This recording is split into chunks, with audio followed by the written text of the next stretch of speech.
guys, good morning. It's here. So, blessed Monday morning to all of you guys. Sasangag ako ng, sasangag ako. Siyempre, gagawin ko ang special ng aking sinangag. So, lalagyan ko siya ng mixed vegetable. Siyempre, ang mantika, hindi ako gagamit ng mantika. Ang gagamit ako ng butter. So, ito ngayon ang duty ng nanay. Siyempre, kailangan pagluto ko ng masarap na menu. Actually, palimusal pa lang to. Tapos, mamaya, ang bala ko dahil aalis ang kuya. So, dalawa lang kami ni Karin. Magpiprito na lang si Karin. Si Karin na utusan ko magluto ng pananghalian. Bali, mag-marinate na ako ng liempo kahapon. So, prito na lang yun. Ako kasi gusto ko gulay isda. Baka magprito lang ako ng talong. Kaya pritong isda. Pero si Karin, marinate na Ay, kuya, alis ka na ba? Eto, nagluluto pa lang ako. Magsasangag ako. Mag-special sinangag. Nako, alis-alis. Alis na ang kuya. Wait na. So, alis guys. Dito ng bawang. And then,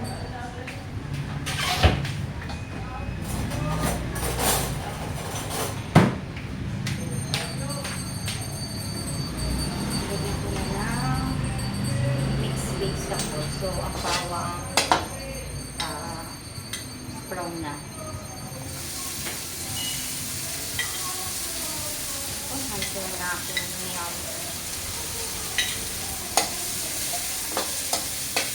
lahat ko na kaya ito.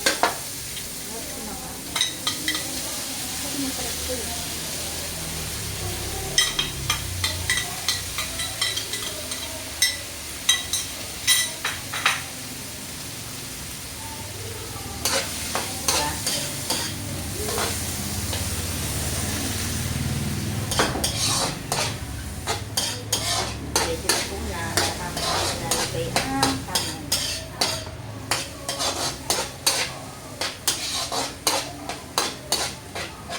Actually na naman yun.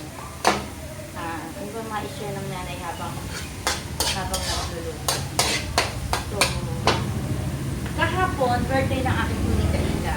Kaya lang, na-request nga niya na huwag nang maghanda. Kasi nga, meron siya na-request na gadget. Dapat nga hindi mo na siya magpapabili. Kasi sabi ko, meron pa akong installment sa credit card. Actually, kin-credit card ko lang naman yun. Payable. Yung how many months. Sabi na, sige mama, pagkatapos bilhan mo na ako. Tapos, meron naman siyang inipon. Actually, pagka may gusto silang ipabili, kaya nung pinag-iipunan nila. Tapos, hingi lang sila sa akin ng tulong kapag hindi talaga nila kaya. Tulad ni Karin, medyo mahal yung pinabili niya. Tapos, nakapag-deal na lang siya sa akin na, sige mama, kung ganito ang allowance ko, bawasan mo para ibang bayad yan sa installment na kukunin natin. So, nakakatawa lang sa kanila guys kasi ever since ng bata pa sila, hindi sila yung sabihin na katulad ng bata na pag may ginustong pabili, magwawala, magtatantrums, maglulupasay sa mall kapag hindi nabili yung gusto nila. Sila hindi. Kapag hindi namin kaya ni Daddy ibigay, hindi sila magpupumili. Kinalakihan na nila yun guys. Hanggang ngayon na malaki na sila. Pag may gusto silang ipabili, pag hindi kaya, hindi sila magpupumili. Hindi nila kami prepare ko ni Daddy. Kahit na si Daddy nung nag-upgrade pa, hindi sila na-spoil talaga. Pero ang Daddy, pero in-spoil lang niya ng konti. Pag may gusto, as much as practical na kaya ng Daddy, binibigay niya. Kasi siguro naranasan din naman ng Daddy na hindi siya ganun ng bata siya. Parehas naman kami. Kasi parehas naman kaming lumaki sa hirap. Kaya ang mga ginagos namin, talagang pinahalagahan naman every centavo. Alam naman ang mga anak namin yung aming buhay noon at kung paano kami nagsikap ni Daddy. pangako naman ni Karil, eh, pagbubutihin niya yung pag-aaral niya. So, hindi naman nakakapanghinayang na ibigay yung gusto. Nakakatuwa nga, sabi niya parang kasama daw namin ang daddy. Palibasa, alam niya, daddy niya ang makakapagbigay sa kanya ng gano'n. Siyempre, ang nanay, kahit na paano, kahit medyo mahirap, kung kayang ibigay, para mas lalong ma-motivate ba na pagbutihin ng pag-aaral. Kasi, kahit na paano, nagigilip ko naman yung mga gusto nila. Saka, yun nga, natututo siya mag-tipid. Kasi, alam niya na, bawas, nakatak kanyang allowance dahil nga sa pinabili niya. Yun lang guys, katawan. Ang kuya nga biluin mo nirigalohan siya ng daddy ng Samsung cellphone nung pag-graduate niya ng high school. O tingnan nyo guys, graduate na kuya ng college, working na siya. Pero yun pa rin ang cellphone niya. As much as nagagamit pa raw niya, wala pang sira, hindi siya magpapabili. Parang ako din yun kung hindi masisira ang cellphone ko, hindi ako magpapabili. Tsaka hindi ako mahilig ko sabihin yung sumusunod sa uso, kung ano yung latest, hindi kami ganun. Kami mag-iina. Basta may magamit, importante may magamit. Ganun.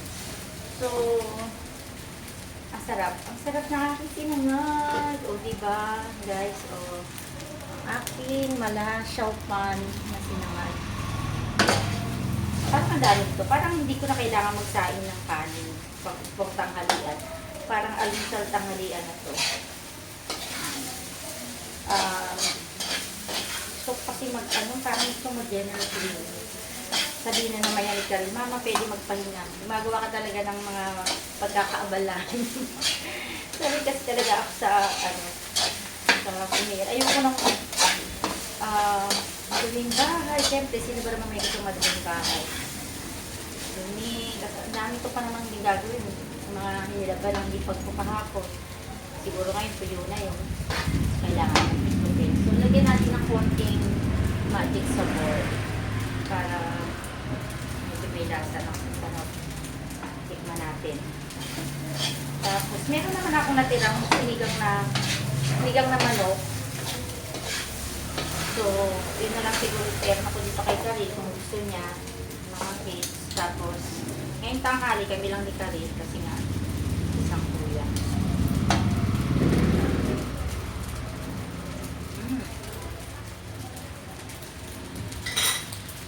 Medyo matabang pa.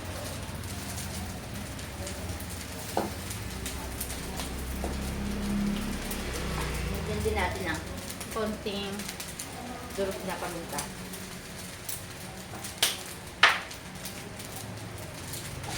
Ang sarap guys. Ang sarap ang ating mopa. Lagyan ko pa kaya ng scrambled egg. Hindi ko lang nilagyan ng hotdog kasi ang baby ayaw nyo na hotdog. So ito muna guys, ang update ng nanay ngayon. Nakusutsura ko. Walang ano, ayos-ayos. So, after the Sunday morning ngayon, today is palaspas day. So, mamaya kami magpapalaspas. Kasi ayaw ni Karil ng maaga. Nahirapang puyat. Actually, pares naman kami puyat. So, mamayang gabi na lang kami magpapalaspas. That's all. A blessed Sunday morning to all of you guys. Always pray and be thankful for the gift of life. And natin po tayo ng Mass. It's all our obligation to give thanks and glory to God for the whole week, protection, guidance, and for the blessings we receive. Small or especially big blessing. That's all. Thank you.